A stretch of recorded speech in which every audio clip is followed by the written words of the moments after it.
Programme হয়েছে। এই programme ওই দিন আসানসোল সাউথ গ্রামীণে একটা হয়েছে, একটা জামুরিয়াতে হয়েছে। তৃণমূল কংগ্রেসের পক্ষে সঙ্গে সঙ্গে আমরা জামুরিয়া যে প্রোগ্রাম ছিল, প্রোগ্রাম 20 তারিখ 19 তারিখ আমরা যাকে কাউন্টার করেছেন। আজকে দিন আসানসোল সাউথ বিধানসভাতে প্রোগ্রাম হচ্ছেন। আপনারা সবাই এই প্রোগ্রামকে সাকসেস করার জন্য উপস্থিত হয়েছেন, সবাইকে ধন্যবাদ জানাচ্ছি। या प्रोग्राम में क्या आशा ছিল? শুভেন্দু অধিকারী মুখ্য বক্তা ছিল। ওকে বিরোধী দলের নেতা বিজেপি, যার নাম আপনারা শুনেছেন, যাকে বড় করেছেন তৃণমূল কংগ্রেসের মমতাদির আশীর্বাদে শুভেন্দুকে আজকে পশ্চিম বেঙ্গলে ঘোড়া করাকে কেউ চিনে তো মমতাদির আশীর্বাদে চিনে। ওই রকম লোক, একটু বেমান লোক আপনি পশ্চিম বেঙ্গলে খুঁজে পাওয়া যাবে না। আমি কি বলবো যার ব্যাপারে আপনাকে, খালি বড় বড় স্বপ্ন দেখে। তৃণমূল কংগ্রেসের ছিল, তবে দেখছিল বড় বড় স্বপ্ন। আজকে বিজেপিতে আসছে তো দেখছেন বড় বড় স্বপ্ন দেখছেন, মুখ্যমন্ত্রী হবেন। আপনারা সিট পাবেন তব তো মুখ্যমন্ত্রী হবেন। 21 স্বপ্ন দেখেছি, মুখেরিলালের স্বপ্ন ছিল, সাকসেস হতে পারেনি। আপনারা আবার স্বপ্ন দেখছেন 26 স্বপ্ন। এই শুভেন্দু বাবুকে আপনারা বিরোধী দলের নেতা বিজেপি করার পর পশ্চিম বেঙ্গলে যত ইলেকশন হয়েছে 21 পরে, আপনারা 22 বাই ইলেকশন আসানসোল, যার সঙ্গে বিভিন্ন বিধানসভা বাই ইলেকশন আসন, এই ছেড়ে পশ্চিম বেঙ্গলে বিভিন্ন মিউনিসিপালিটি কর্পোরেশন ইলেকশন, গ্রাম পঞ্চায়েত ইলেকশন, লোকসভা ইলেকশন 24 প্রত্যেক ইলেকশনে দেখেছেন বিজেপি ব্যাকফুটে গিয়েছেন। শুভেন্দুকে যতদিন সামনে রাখবে বিজেপি দেখবে 26 জিরো হয়ে যাবেন। जो 74 सीट 76 सीट পাইছিল না, এই 26 আসবে তো 30টা সিট পাবে না বিজেপি। আপনারা এই বিজেপি কথা থেকে ভোট পাবেন। ভোট পাওয়ার জন্য কিছু করেছেন পশ্চিম বেঙ্গলের জন্য? করি নেই। আমি পশ্চিম বেঙ্গলের কথা বলছি না, এই আসানসোল সাউথ বিধানসভা কেন্দ্র जहां यहाँ एक विधायक আছে, যার নাম আমি নিতে চাই না। আমি প্রত্যেকবার যা কাউন্টার করে যায় তো যে কথা বলে যা কাউন্টার আমি একবার তৃণমূল কংগ্রেসের পক্ষ থেকে করে গিয়েছি।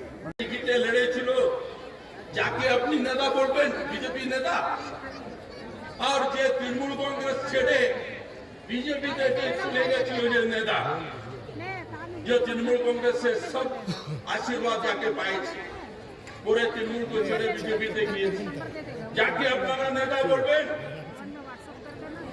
আমি अगर বিজেপিতে কাউকে নেতা বলবে তো আমি বলবো বিজেপি নেতা যে আপনার 50 এমএলএ হয়েছিল যাকে বলবে, এবং শুরু থেকে বিজেপি করে আসছে। তো বিজেপিকে বাইক খাওয়ার দরকার নেই, জিরো। সবাইকে মাঠে থাকার জন্য কিছু না কিছু বলতে হবে। বিরোধী পার্টি আছে, মিডিয়া আছে, সোশ্যাল মিডিয়া আছে, ইউটিউব আছেন, অমুক আছেন, ঝমুক আছেন। এই জন্য ওরা মিডিয়াতে কিছু টাইমের জন্য জিন্দা থাকছেন। এই জিন্দা থাকার জন্য ওরা আপনার দোকানদারি চালাবার জন্য কি ছেড়ে কই বিজেপিতে কই নেতা নেই। নেতা কাকে বলবে ভাই? যে শুরু থেকে মাটি থেকে জন্ম হয়েছে ওই নেতা, যে মাটিকে চিনে ওই নেতা, যে পার্টিতে শুরু থেকে জন্ম হয়েছে ওই নেতা। মাঝে যে আসে না ও ক্ষমতার লোভিতে আসে, ক্ষমতা না পায় তো চলে যাবে। আর আমরা আছে, আমরা থাকবো। ক্ষমতা থাক, ক্ষমতা না থাক, আমরা মমতাজি জিন্দাবাদ বলবো, জিন্দাবাদ বলছেন। আপনারা সবাই বড় করে থাকুন। यहाँ पर एक मीटिंग करके गए थे, और मीटिंग में क्या बात रखे? विकास का बात नहीं रखे। केंद्रीय सरकार क्या क्या काम किया है 12 वर्षों में, उस विषय पर चर्चा नहीं किए, परंतु क्या चर्चा किए? तृणमूल कांग्रेस के नेता एमएलए सब चोर है। यही नहीं, उन्होंने कहा कि बालू माफिया और कोयला माफिया तृणमूल कांग्रेस के कार्यकर्ता। मैं सुमंदु बाबू को यही माइक के द्वारा बोलना चाहता हूं सभा की तरफ से कि सुमंदु बाबू, तृणमूल कांग्रेस के कार्यकर्ता चोर नहीं है। चोर को लेकर के तो आप घूम रहे हो और आपको शर्म भी नहीं आता है कि हम चोर बोल रहे हैं। आपने यहां से जिता करके भेजा था मैडम को। अग्निमित्रा पाल विधानसभा में गए, क्षेत्र का ध्यान नहीं दिया। आज लोग जब गांव में जाती है, इलेक्शन आया है, पूछते हैं कि आपने 5 साल के अंदर क्या क्या काम किया है, जवाब नहीं है। और यदि गांव के लोग कुछ कहते हैं तो उनको बुरा लगता है, कहते हैं तृणमूल कांग्रेस के लोग हम लोग परेशान कर रहे हैं। तृणमूल कांग्रेस के लोग किसी को परेशान नहीं करते। हम विकास में विश्वास करते हैं। एक तरफ मोदी जी का विकास मॉडल और दूसरे तरफ ममता बनर्जी का विकास मॉडल को देखना पड़ेगा। आज प्रदेश में 100 से ज्यादा स्कीम चल रही है। ममता बनर्जी ने गरीबों के लिए, तमाम लोगों के लिए, सभी लोगों के लिए और बंगाल के 10 कोटि जनता के लिए स्कीम लागू किया है। और दूसरा तरफ मोदी जी 2014 के चुनाव में उन्होंने कहा था मेरी सरकार आएगी, 2 करोड़ नौजवानों को मैं प्रत्येक साल नौकरी दूंगा। आप उनसे नहीं पूछेंगे। अग्निमित्रा पाल यहाँ के एमएलए हैं, विधायिका हैं, उनसे नहीं पूछेंगे या आपके नेता जो कह के गए थे, वादा करके गए थे, वादा कितना पूरा हुआ ये बताइए। भारत सरकार के गलत नीतियों के कारण आज पूरे एशिया का हालत खराब हो गया है। सारा कोयलांचल प्राइवेट के हाथों में दे दिया। कोयलांचल के मजदूरों का वेतन समय से नहीं हो रहा है। आप नहीं पूछोगे कि आपके गलत नीतियों के कारण ये हालत मजदूरों का हुआ है, इसका जवाब कौन देगा? मैं आपसे पूछना चाहता हूँ कि ममता बनर्जी ने जो काम आप लोगों के लिए किया है, महिलाओं के सशक्तिकरण के लिए जो काम किया है, लक्ष्मी भंडार से शुरू करके सारा स्कीम दिया है। मैं एक बात और कहना चाहता हूं कि इस बार जमुड़िया के मीटिंग में सुमंदु बाबू ने कहा है कि मैं यहाँ तृणमूल कांग्रेस के कार्यकर्ता को, एमएलए को 25,000 वोट से हराऊंगा। कहा सुमंदु बाबू के जवाब दिया ही तो तरी हाथ उठा कर हुआ सब कही के जवाब उनका के बढ़िया से दिया जो सोचा था। अरे हम तो चैलेंज कैले बनी उनका के जमुड़िया में कि ममता बनर्जी के बार आप बोलते हैं कि हम हरौले बनी। अरे ममता बनर्जी के बात करी, आई हमारा संग लड़ के देख ली, युवा के 27,000 वोट से कम से ना आ गए, तो फिर हमारा नाम है रण सिंह। आपने काम किया। आप गलत नीतियों के कारण देश को बर्बाद किया है और सुमंदु बाबू आकर के ख्वाब देख रहे हैं कि हम मुख्यमंत्री बनेंगे, वो ख्वाब पूरा नहीं होगा।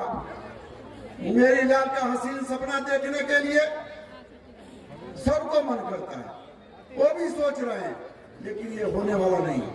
इसलिए मैं साउथ के तमाम लोगों से कहना चाहता हूं और बीजेपी के नेताओं को भी बताना चाहता हूं कि जन सैलाब देख करके आज यही पता चलेगा। अगले इलेक्शन में हमारे गलत नीतियों के कारण, हमारे कुछ लोगों के कमजोरी के कारण हम चुनाव हार गए थे, लेकिन इस बार ये होने वाला नहीं है। इस बार हम चुनाव जीतेंगे, कोई रोक नहीं सकता और 9 में 9 सीट जीत करके हम लोग यहाँ से कलकत्ता भेजेंगे, दीदी के आंचल में उपहार स्वरूप देंगे। और वह सबसे हम ये कहता नहीं, ये मेरी के लड़ाई तो हो जम के एमे सब के मिल के काम करेगा। एगो बात और हमारा भूल गए नहीं। जमुड़िया के मीटिंग में सुमंदु बाबू बोल रहा ये गो बिहारी 100 बीमारी, सब बहुत से बिहारी भाई बानी सोच ले सोच ले कि ये बीमारी हमनी के समझौता रहा, इनका बीमारी ठीक करे खातिर बिहारी लोग ठीक बा। ये बेरी के जवाब इनका के बढ़िया से दियाई और सारा बिहारी हर परिवार में जाकर ये बात जरूर कही कि हमने के बीमारी समझौता रहा, इनका जवाब हमने के दे जा। इतना ही कह के वक्तव्य हम समाप्त करते हैं। धन्यवाद। वंदे मातरम। ममता बनर्जी जिंदाबाद। কিন্তু পরিবর্তন করতে গেলে মানুষের সংখ্যা বেশি থাকতে হয়। সেই দিনের সবাই যা মানুষ ছিল তার থেকে 4 গুণ বেশি মানুষ আজকে সভাতে উপস্থিত হয়েছে। মিথ্যে কথা বলা, মিথ্যে অপবাদ দেওয়া, মানুষকে হেয় করা, এটা হচ্ছে বিজেপি নেতা এবং নেতৃত্বের কাজ। এই কেন্দ্রের বিধায়িকা অগ্নিমিত্রা পাল কয়েকদিন আগে উত্তর বিধানসভার হটন রোড বলে গেছিলেন। 4.5 বছর কোথায় ছিলেন মানুষ জানে না। আবার ভোট এসেছে, আবার নাটক করতে হবে। হটন রোডে গিয়ে গরিব যারা টোটো চালায় তাদেরকে খালি করে দিতে হবে দাবি তুলেছেন। যারা গুমটি করেন গরিব মানুষ, সেই গুমটিগুলো ভেঙে দিতে হবে, এটা হচ্ছে তার দাবি। একজন বিধায়িকা কোথায় বেকার ছেলেদের চাকরির জোগাড় করবেন, কোথায় মানুষের জন্য কাজ করবেন, না তিনি গরিব মানুষের পেটে লাথি মারতে উদ্যত হয়ে গরিব মানুষের রুটি কাটতে গেছিলেন। ভারতীয় জনতা পার্টি দলটা আজ পর্যন্ত মানুষের জন্য কোনো কাজ করেনি, মানুষের কোনো উপকার করেনি। একটু আগে হরনাম সিংজি বলছিলেন আমাদের এই অঞ্চলটা টিকে আছে কয়লা খাদানের উপরে। এক সময় কয়লা খাদান প্রাইভেট ছিল, জাতীয়করণ করা হয়েছিল, কিন্তু বর্তমানে সরকার একের পর এক কয়লা খাদান বন্ধ করে দিচ্ছেন অথবা প্রাইভেট মালিকের হাতে তুলে দিচ্ছেন।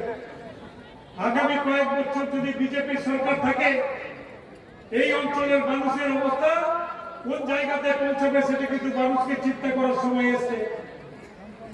আর ওই শুভেন্দু অধিকারী বা অগ্নিমিত্রা পাল এসে মানুষের সঙ্গে মানুষকে লড়াবার চেষ্টা করছে। নানা রকম ভাবে ধর্মের যে উস্কানি দিচ্ছেন, জাতির যে উস্কানি দিচ্ছেন, অন্যান্য যে উস্কানি দিচ্ছেন, সেই উস্কানির মানুষকে আমাদেরকে সাবধান করতে হবে, বোঝাতে হবে। দেখুন, আমরা বেশিক্ষণ বক্তব্য রাখবো না। বৈশ্বনাথ চট্টোপাধ্যায়ের বক্তব্য আপনারা শুনুন।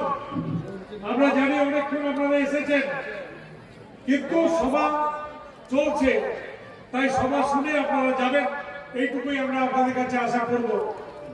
আমি আরেকটা কথা বলে শেষ করতে চাই যে আমাদের এই অঞ্চলে গত বিধানসভায় আমরা 6টা আসনে জিতেছিলাম, 3টে আসনে আমরা হেরে গিয়েছিলাম, কিন্তু এবারের যে অবস্থা তাতে 9টা আসনে তৃণমূল কংগ্রেস জিতবে।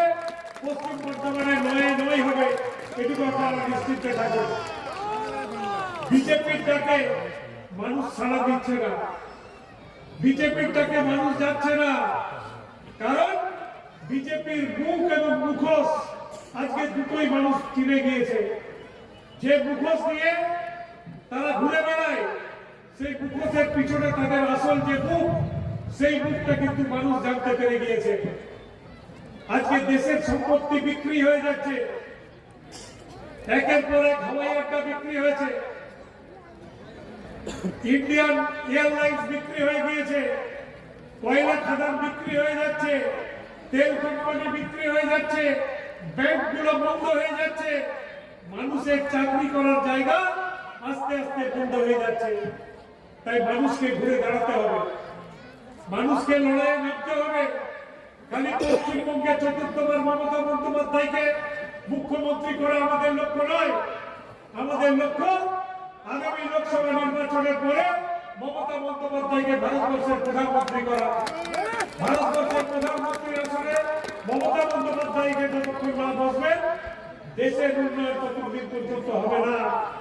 বিজেপিকে সরাতে হবে, বিজেপিকে তাড়াতে হবে, বিজেপিকে হারাতে হবে। এই লক্ষ্য নিয়ে কিন্তু আমাদের এই লড়াই চলছে এবং এই লড়াই চলবে। আমার বক্তব্য আর দীর্ঘায়িত না করে আপনারা যারা এসছেন সকলকে আমার তরফ থেকে নমস্কার। মিটিংয়ে আসছেন, আমি জানি শীতকালে হয়তো আপনাদের চলেও যেতে হবে তাড়াতাড়ি। আমি আপনাদের কাছে এই প্রত্যাশা নিয়ে এসেছি যে যেভাবে একটা মিথ্যে অপপ্রচার এখানে ভারতীয় জনতা পার্টির তরফ থেকে করবার চেষ্টা হয়েছে, আপনারা আসানসোলের মানুষ তার বিরুদ্ধে তীব্র ধিক্কার জানাবেন। আজকে যদি একটা ব্লকের আসানসোল দক্ষিণ বিধানসভা কেন্দ্রের একটা সভায় যদি এত জনসমাগম হয়, তাহলে আমার স্থির বিশ্বাস, আমার যদি রাজনীতির অবাকহ জ্ঞান হয়ে থাকে, আমি যদি পলিটিক্সের এবিসিডি শিখে থাকি, তাহলে আমি বলেই মনে করতে পারি এবং আমার দৃঢ় ধারণা যে আগামী যে বিধানসভা নির্বাচন আসছে, সেই বিধানসভা নির্বাচনে এই জেলার 9টা আসনের মধ্যে 9টাই তৃণমূল কংগ্রেসের চূড়াপুরের প্রতীকে জয়যুক্ত হবে। এই বিশ্বাস নিয়ে আমি আপনাদের কাছে থেকে যেতে চাই। অনেক অপপ্রচার আছে, অনেক মিথ্যাচার আছে, অনেক কুৎসা আছে। মমতা ব্যানার্জি তৃণমূল কংগ্রেসের বিরুদ্ধে ভারতীয় জনতা পার্টি করছেন। তারা এই বাংলার মাটি সম্বন্ধে খবর রাখেন না, তারা আসানসোলের সম্পর্কে খবর রাখেন না, তারা জানেন না যে আসানসোল এই মহকুমায় চুরুলিয়ায় আমাদের কাজী নজরুল ইসলামের জন্ম হয়েছিল। তারা খবর রাখেন না এই বাংলার মাটিতে রবীন্দ্রনাথ ঠাকুর তার জনগণ মন ভারতবর্ষের জাতীয় সঙ্গীত রচনা হয়েছিল। আমাদের বাংলার বন্দে মাতরম বঙ্কিমচন্দ্র চট্টোপাধ্যায় তাকে পার্লামেন্টের ভেতরে যিনি দেশের প্রধানমন্ত্রী তাকে বঙ্কিম দা বলে সম্বোধন করেছে। ওরা বাংলাকে বারবার হেয় করতে চায়, তৃণমূল কংগ্রেস হেয় করতে গিয়ে বাঙালিদেরকে হেয় করে। রাজা রামমোহন রায়কে ওরা ব্রিটিশের ঢাকার বলে। তাই আমি আপনাদের কাছে অনুরোধ রাখতে চাই, আজকে দিয়ে এত মানুষ সেখানে এসেছেন, আমি জানি যে আপনাদের বিভিন্ন বক্তারা বলেছেন যে আমাদের এই অঞ্চলে অনেক কাজ হয়েছে, বাংলায় অনেক কাজ হয়েছে। বাংলার মানুষ মমতা বন্দ্যোপাধ্যায়ের মুখ্যমন্ত্রীত্বে একটার পর একটা সামাজিক প্রকল্পে তারা সুবিধা পেয়েছে। কেউ স্বাস্থ্যসাথী পেয়েছে, কেউ লক্ষ্মীর ভান্ডার পেয়েছে, কেউ কন্যাশ্রী পেয়েছে, কেউ রূপশ্রী পেয়েছে, কেউ অন্য প্রকল্পের মধ্যে দিয়ে জন্ম থেকে মৃত্যু পর্যন্ত পশ্চিম বাংলার সরকার, মা মাটি মানুষের সরকার আপনাদের ঘরে ঘরে উন্নয়নের কাজ পৌঁছে দিয়েছে। তাই আমাদের এই উন্নয়নকে খাটো করবার জন্য ওরা মানুষকে আতঙ্কিত করবার চেষ্টা করছে। একটু আগে আমাদের বক্তারা বলছিলেন যে বিশেষ নিবিড় সংশোধনের নামে আমাদের এইখানে এসে ওরা নানা রকম প্রচার করে গেছে। বলছে আমরা এই নির্বাচনে এত ভোটার তালিকা থেকে নাম বাদ দিয়েছি, আমাদের মানুষকে বিভ্রান্ত করবার চেষ্টা করছে।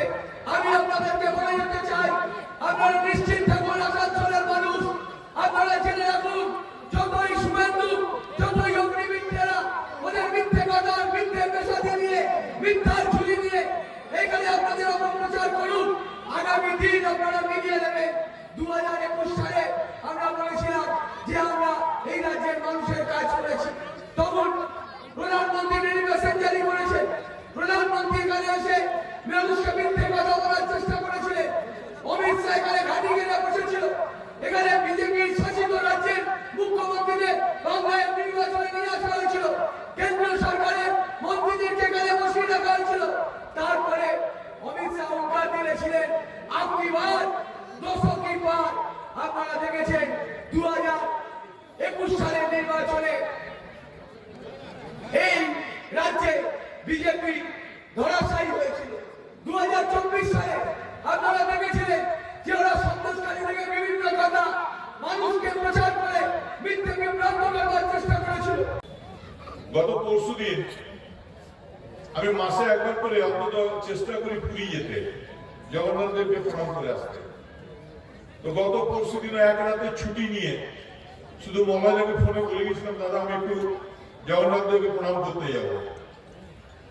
তো পুরীতে যখন বেরোচ্ছি হঠাৎ দেখি ডামরার একজন ঘুরছে। আমি ওকে ডাকলাম, এই তোমার ডামরা বাড়ি নয়? আমাদের লাড্ডুদার ছেলে। ও তাড়াতাড়ি এসে জড়িয়ে ধরল, পুরো পরিবার ছিল। তো লাড্ডুদার ছেলে ওর নাম হলো সুজয়। অরূপ আর একজন কি ছিল? কুশল। কুশল কুশল অরূপ ছিল। অরূপ কিছু বলেন, স্ত্রী আমাকে বলছিল, মানে পুরীর মাঠে জেলা সভাপতিকে কাছে পেয়ে আমাকে ক্ষোভে বলছে, আপনি খবর নিলেন না? আপনি কিসের খবর? তোমার স্বামী তখন খবর, তোমার স্বামী তো ওপেন করে দিয়েছে, তোমার খবর আবার আমি কি নেবো? ওই যে না, আমাকে খুব ফোনে থ্রেটিং আসছে, আমাকে সবাই ভয় দেখাচ্ছে। তো এককালের এই আসানসোলের মাঠে রাজনীতি করা লাড্ডুদার পাশে ছিলেন, বলে না না না, ওসব ভয় পেও না, ওসব চিন্তার কোনো কারণ নেই। এবারে কিন্তু আমরা সবাই মিলে ঠিক করেছি যে আসানসোল সাউথের বদনামটা ঘুচিয়ে দেবো। তো ডামরার মাঠে দাঁড়িয়ে ডামরার মানুষের কথা বলতে খুব ভালো লাগছে। ডামরা এটাই লড়াইয়ের মাটি। এই ডামরা থেকে তৃণমূল কংগ্রেসের অনেক ভালো ভালো কর্মী আমাদের তৃণমূল কংগ্রেস উঠে এসছে। অনেকে আবার বাইরে থেকে এসে কেউ কেউ বলে, আবার দাবি করে আমরা ডামরা, তারা নাকি ডামরার ভূমিপুত্র। আমি বলি, যদি ভূমিপুত্র, তাহলে ডামরার জন্য কি কি উন্নয়ন করছো দেখাও ভাই। যদি তোমরা ভূমিপুত্র, তাহলে যে এসআইআর লড়াই চলছে, বাংলার ভোট যুদ্ধ, বাংলার মানুষের ভোট রক্ষার লড়াই, এই লড়াইয়ে তুমি কজনের বাড়ি যে কজনের ফর্ম ফিল আপ করে দিয়েছো দেখাও ভাই। আসলে সবাই এখন ভাবছে ভোলা জলে মাছ ধরতে নেমেছে। আরে আসানসোল সাউথের মানুষকেও বলি, ধর্মী আপনাদের, আরে বোতামটা টেপার আগে একবার ভাবলেন না যে কাকে ছেড়ে কাকে ধরছেন, কাকে ভোট দিলেন? আরে আপনার তো সূর্যরেখাকে ভোট দিলেন, এ তো নাটক কাটিয়ে চলে গেল, 4.5 বছর দেখা নেই, কারো খবর নেই। ডামরা কেন আসানসোল সাউথের মানুষ গান গাইছে, তোমার দেখা নাই রে, তোমার দেখা নাই। আপনি এসে যে ভোটের ভাবনা বাজতে শুরু করেছে, উনি তেমনি এসে বলছেন দিদি ভাই ঘরে ঘরে। তো দিদি ভাই ঘরে ঘরে আসতে হলে উন্নয়ন করতে হবে। আরে নিজের পক্ষে আপনার যেটা বিধায়ক ফান্ডের টাকা, সেটাও